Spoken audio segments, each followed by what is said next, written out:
नमस्कार, मैं अर्चना शर्मा। चढ़ीगढ़ एमटीवी देख रहे हैं सभी दर्शकों का स्वागत करती हूं। आप देख रहे हैं हरियाणा के समाचार। समाचारों की शुरुआत से पहले एक नजर आज की मुख्य सुर्खियों पर।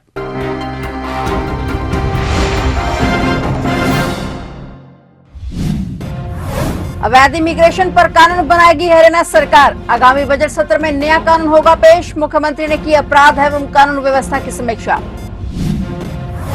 रामलला की प्राण प्रतिष्ठा की पहली वर्षगांठ। कैबिनेट मंत्री अनिल विज ने देशवासियों को दी बधाई। विज ने कहा, ये हिंदुस्तान का पुनर्जागरण है। पूर्व मुख्यमंत्री भूपेंद्र सिंह हुड्डा की बड़ी मुश्किलें। हुड्डा को मानेसर भूमि घोटाले से बड़ा झटका। पंजाब एवं हरियाणा हाईकोर्ट ने सुनवाई पर लगी रोक को हटाया।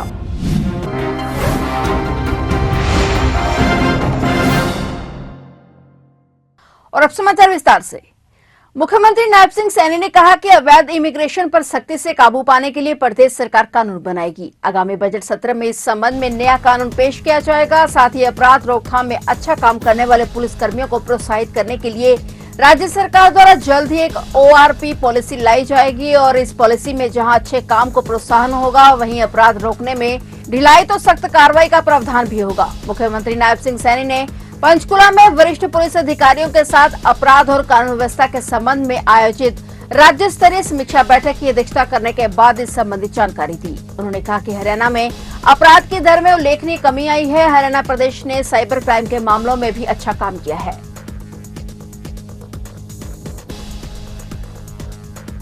आज रामलला की प्राण प्रतिष्ठा की पहली वर्षगांठ पर अयोध्या में उत्सव का माहौल है। राम मंदिर को भव्य रूप से सजाया गया है। देश ही नहीं, विदेशों से भी श्रद्धालु दर्शन को पहुंच रहे हैं। इस मौके पर हरियाणा के कैबिनेट मंत्री अनिल विज ने भी देशवासियों को रामलला की प्राण प्रतिष्ठा को 1 साल पूरे होने की बधाई दी। विज ने कहा कि ये हिंदुस्तान का पुनर्जागरण है। 500 साल से हमारे कण कण में विराजमान भगवान राम के जन्म स्थान पर अनाधिकृत कब्जा हुआ था और प्रधानमंत्री मोदी के काल में वहां फिर से भगवान राम विराजमान हुए हैं और सारा देश आज वो कार्यक्रम लाइव देख रहा है। वहीं विज ने विपक्षी पार्टियों को भी निशाने पर लिया।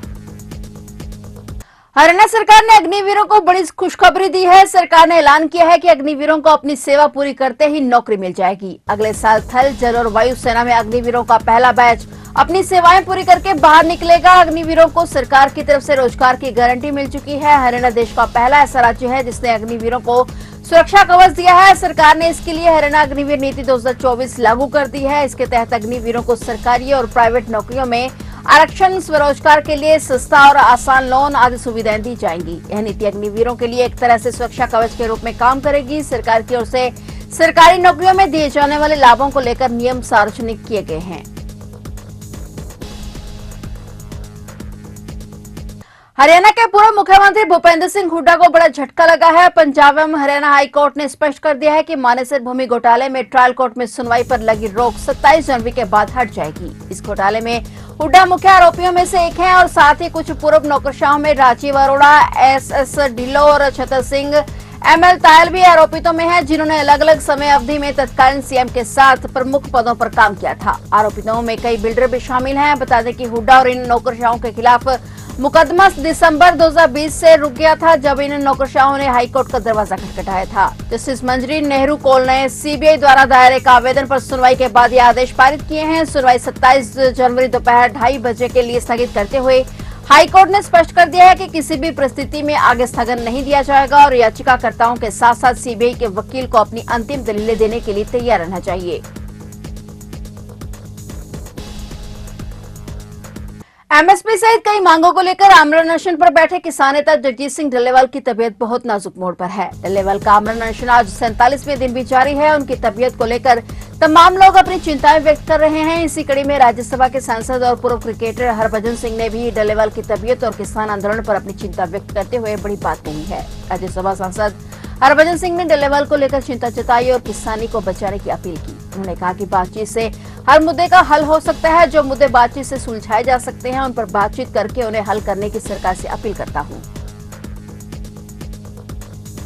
पेरिस ओलंपिक के रजत पदक विजेता हरियाणा के खिलाड़ी नीरज चोपड़ा को विश्व स्तर पर प्रसिद्ध एक अमेरिकी पत्रिका ने 2024 में भाला फेंक में दुनिया का सर्वश्रेष्ठ पुरुष एथलीट करार दिया है। पिछले साल ओलंपिक खेलों में पाकिस्तान के अरशद नदीम के बाद दूसरे स्थान पर रहने वाले 27 वर्षीय चोपड़ा ने कैलिफोर्निया स्थित पत्रिका की 2024 की रैंकिंग में शीर्ष स्थान हासिल कर लिया है। उन्होंने कनाडा के 2 बार के विश्व चैंपियन एंडरसन पीटर्स को भी पीछे छोड़ दिया है। नदीम इस सूची में 5वें स्थान पर हैं क्योंकि उन्होंने ओलंपिक के अलावा केवल एक अन्य प्रतियोगिता पेरिस डायमंड लीग में हिस्सा लिया था, जिससे वह 4थे स्थान पर रहे थे। पेरिस ओलंपिक में उन्होंने 92.97 मीटर भाला फेंक कर स्वर्ण पदक जीता था, जबकि चोपड़ा ने 99.45 मीटर के साथ रजत पदक हासिल किया था। वहीं भारत संभवतः इस साल सितंबर में भाला फेंक की शीर्ष प्रतियोगिता की मेजबानी करेगा, जिसमें नीरज चोपड़ा सहित कई स्टार खिलाड़ी भाग लेंगे। सोनीपत के नेशनल हाईवे 344 पर खरकोदा और बरौना रोड बाईपास पर बड़ा सड़क हादसा हो गया। नेशनल हाईवे पर सड़क को ठीक करने का काम चल रहा था, लेकिन सड़क पर कोई भी रिफ्लेक्टर नहीं लगाए गए थे, जिसके कारण घने कोहरे के कारण सड़क पर बैरिकेड दिखाई नहीं दिए और आपस में 5 गाड़ियां आपस में टकरा गई। गनीमत ये रही कि इस सड़क हादसे में किसी की जान नहीं गई, सभी गाड़ियों में काफी नुकसान हुआ है। इस हादसे में जहां वाहन क्षतिग्रस्त हो गए, वहीं चालकों को गंभीर चोटें आई हैं।